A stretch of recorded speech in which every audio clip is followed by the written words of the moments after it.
Selamat malam, sahabat misteri dimanapun kalian berada. Kembali lagi bersama saya, Hartok Sanjaya, dalam kisah nyata dan fiksi kelam yang akan membawa kita menyelami sisi gelap yang jarang disentuh manusia.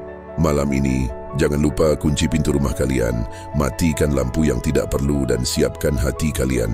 Karena kisah yang akan saya bawakan bukan sekadar legenda, bukan pula sekadar cerita turun-temurun, tapi sebuah warisan yang seharusnya tidak pernah dibuka. Malam ini kita menelusuri kisah dari pedalaman Sumatera. Sebuah cerita yang tersembunyi di balik rimbunnya pohon karet dan pekatnya malam. Ini bukan tentang penampakan yang tiba-tiba muncul, tapi tentang teror yang merayap perlahan, merasuki pikiran dan tak pernah benar-benar melepaskan korbannya. Alunan musik terdengar tanpa wujud, menggema di antara pepohonan. Orang-orang menyebutnya gamelan senyap. Bunyinya indah namun mematikan, mengundang siapa saja yang mendengarnya untuk menari hingga akhir hayat mereka terperangkap dalam irama gaib. Ini adalah kisah tentang gamelan senyap di perkebunan warisan senja. Bayu tiba di perkebunan warisan senja. Namun segera ia merasakan kejanggalan. Ketenangan yang mencekam, pohon-pohon karet bagai prajurit bisu yang mengawasi. Hatinya bimbang, namun Pak Tarno, mandor tua itu menyambutnya. "Selamat datang di rumah barumu, Nak Bayu." Lalu Pak Tarno menunjuk, "Itu rumah dinas peninggalan Belanda." Bayu menatap. Bangunan megah itu berdiri, namun aura suram menyelimutinya, seakan menyimpan rahasia kelam. Bayu melangkah maju, dengan kaki gemetar namun hati yang penasaran. Ketika pintu tua itu terbuka, angin dingin berhembus menyambutnya, seolah membisikkan kisah-kisah masa lalu yang terlupakan.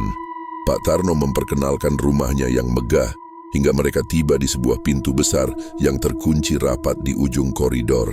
Dengan nada tegas ia berkata, "Apapun yang terjadi, jangan pernah buka pintu ini." Bayu terheran, menganggapnya hanya lelucon. Pak Tarno menjelaskan bahwa di dalamnya ada gamelan senyap, pusaka yang tak boleh disentuh. Bayu menganggapnya omong kosong, namun aura mistis mulai menyelimuti ruangan itu. Malam pertama Bayu pun tiba.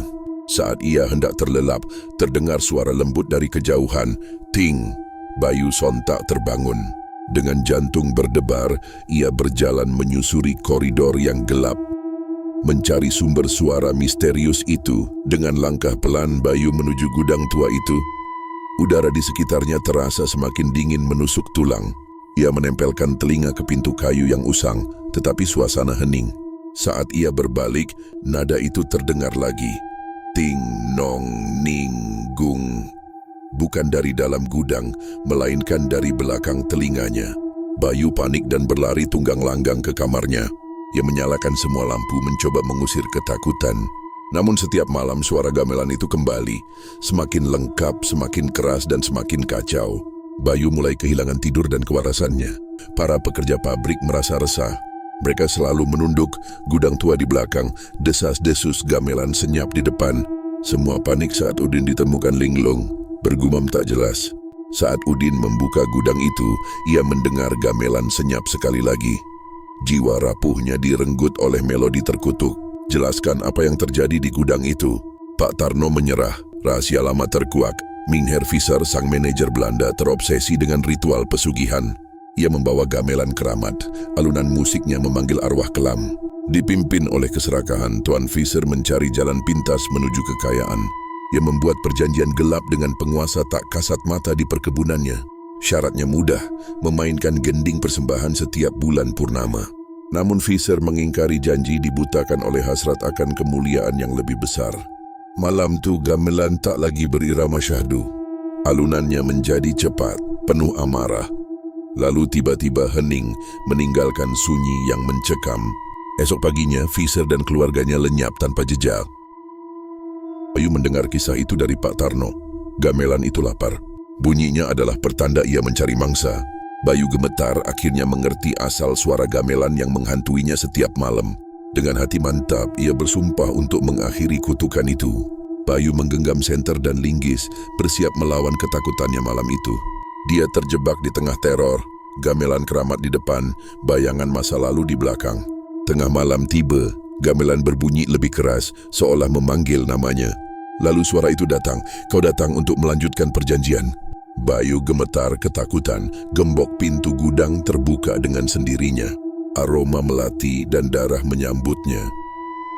Dan di tengah ruangan, bayangan hitam duduk bersila, memainkan gamelan tanpa menyentuhnya. Bayu dihadapkan dengan sosok jahat. Sosok itu menjanjikan kekayaan tak terbatas, namun Bayu menolaknya. Di sudut ruangan, ia melihat kerangka keluarga Fisher korban sebelumnya. Dengan amarah yang membara, Bayu berteriak, "Pergi kau setan!" Lalu ia mengambil sebuah linggis. Satu persatu instrumen gamelan dihancurkannya. Tiap pukulan menimbulkan jeritan kesakitan dari entitas itu. Ruangan bergetar hebat. Setelah bonang terakhir hancur, sosok hitam itu meledak menjadi asap dan lenyap. Hening kembali menyelimuti, Bayu ambruk ke lantai selamat dari cengkeraman kegelapan. Keesokan paginya, para pekerja menemukan Bayu tertidur di depan gudang. Di sekelilingnya gamelan telah hancur total. Sejak saat itu, perkebunan kembali damai dan produktif. Sebulan berlalu, Bayu menjadi orang yang sukses dan dihormati. Namun suatu malam saat ia bekerja, penanya mulai mengetuk meja. Tuk, tuk, ting, nong. Ritme yang sama dengan melodi gamelan senyap. Di pantulan layar laptopnya, sesosok bayangan hitam tanpa wajah menyeringai. Teror itu kini hidup di dalam dirinya. Sebuah kutukan kuno diyakini telah hilang. Tetapi sesungguhnya ia hanya berpindah mencari pemain baru. Bayu, seorang pemuda, duduk sendirian di kamarnya. Suara ketukan pelan pulpennya di meja mulai berubah menjadi alunan melodi gamelan yang samar dan menakutkan. Ketukan itu semakin keras memenuhi ruangan, lalu senyap total. Dalam keheningan yang mencekam, Bayu merasakan hawa dingin. Ia menoleh perlahan.